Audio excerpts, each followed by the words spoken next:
Good morning. What a glorious day we have here today.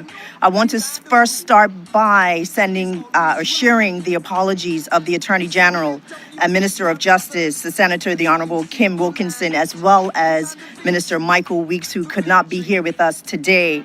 But I want to acknowledge Acting Superintendent Jason Smith of the Bermuda Police Service, Ms. Denise Carey, members of the Home Board and team, colleagues from government, community partners, members of the media, family and friends. I want to thank you for joining us here today.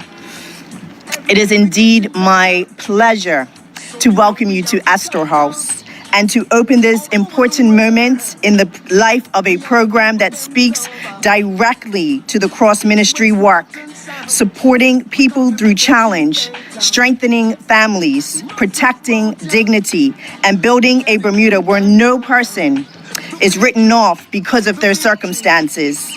Astor House is not simply a residence, but a practical expression of what partnership can achieve when government and the community sector work together with purpose.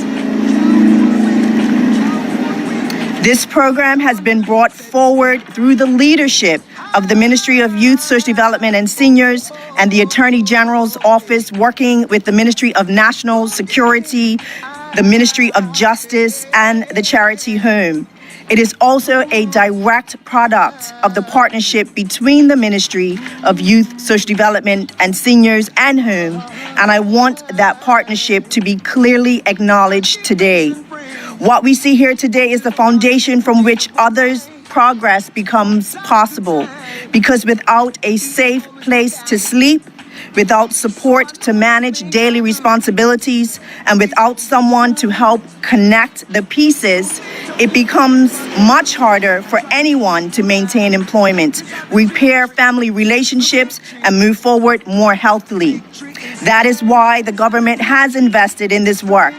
This investment is not just about renovating a building. We want to create a structured home environment where men leaving corrections or men under community supervision with complex needs can receive accommodation and intensive support services during a critical period of transition. Residents here will be on license and supervised by a dedicated court service parole officer, while also receiving coordinated supports from a home case manager and a house parent. That combination of housing, supervision, case management, and daily support is what makes this program different. I want to give special recognition to Ms. Denise Carey and the team of Home.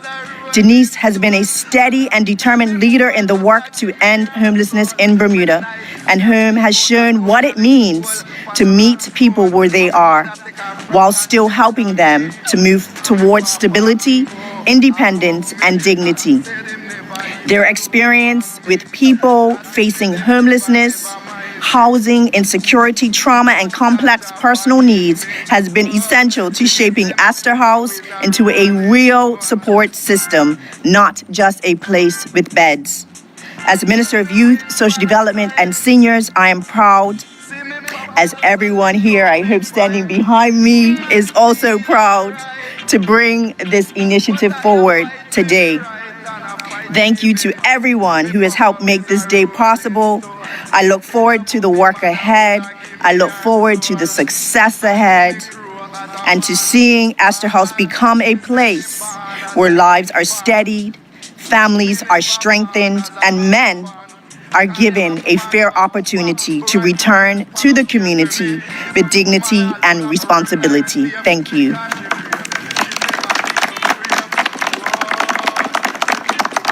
At this time, I do want to acknowledge and introduce the governance committee of Astor House. That includes myself, Chair, the Attorney General, the Honorable Minister of Justice, Kim Wilkerson, the Honorable Minister of National Security, Michael Weeks, Acting Superintendent Jason Smith of Bermuda Police Service, Dr. M.C. Chawak, Chakwas with the Department of Corrections. He is a psychologist, and Denise Carey, the executive director of whom. At this time, I'm going to ask Ms. Denise Carey to step forward to share some remarks.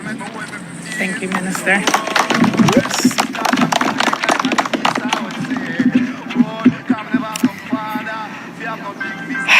Good morning, Bermuda. Today symbolizes that we are the island that we believe that we are. I would like to thank Minister Tinee for her leadership and tenacity. I would also like to thank HUM's board, starting with our founder and chair, Mr. Arthur Whiteman. Arthur? I'm not going to say anything. I'm going to hold back the tears, but without your determination and drive and keeping your foot on the gas pedal, we would not be here. Thank you. So I need to thank you. Thank you.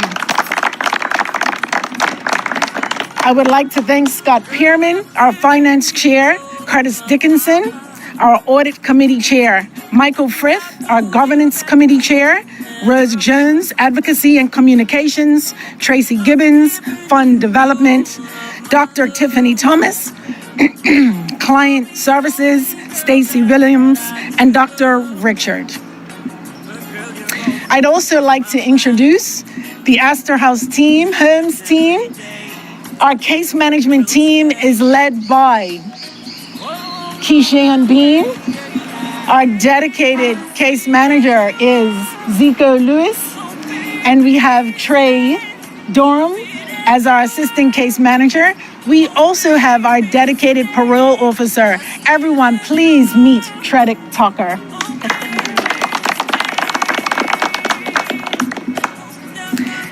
Now, this building is so important. Why is that? We don't talk enough about the contribution of the Bermuda Industrial Union. We are standing here today at Union Square.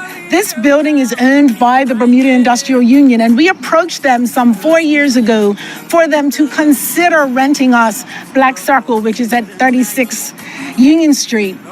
And then the Union Street, then BIU approached HUM to consider renovating this building. And what many do not know is that this is the birthplace of the Matilda Smith Rest Home.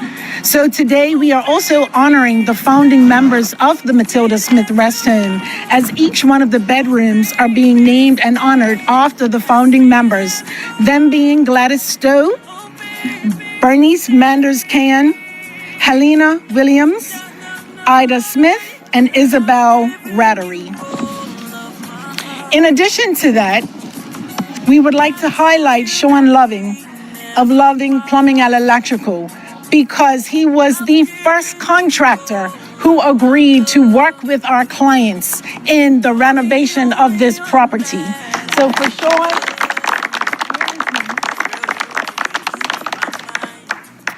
you assisted by trusting these young men, giving them work to do, and making sure that they executed on that. But there's one other person who we must highlight today, and unfortunately he is not with us, but the family of Coolidge Hayward is with us today. About 4 years ago as well, a young man approached me in the early evening to say, Carrie, I have a fine. Can you help us? Help me with paying this fine. We walked through a property that we were temporarily occupying, and we created a list of things to be completed. The following day, we went to SAL in Southampton, and every single day, this young man completed the work as we agreed, took pictures, sent me WhatsApp updates, and that man is Coolidge Hayward. Coolidge worked on Astor House with Sean and some of our other supports and with our clients in the renovation of this property. Every single day, every floor, every wall, every window, every wall that was scraped, Coolidge was here. So today we are also honoring Coolidge Hayward Jr., and we are naming our great room after and in honor of Coolidge. Why is that so important? Coolidge is the one who gave us hope. He was the one who showed us that we can invest time, effort and our resources into persons who are experiencing hardship. Astor House is here significantly because of Coolidge. So please take the time to meet him, high five him. Coolidge is the beacon of hope that we have been looking for, if we can.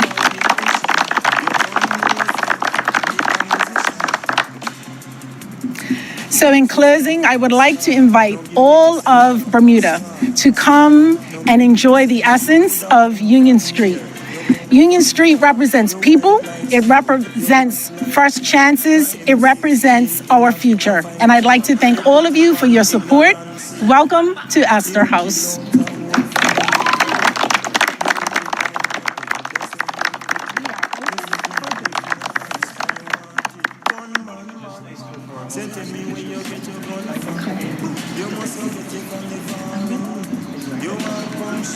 We don't have the remarks, and afterwards we're going to go inside for a tour for the media.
Bermuda Live on YouTube. Subscribe now. Bermuda Live on YouTube. Subscribe now.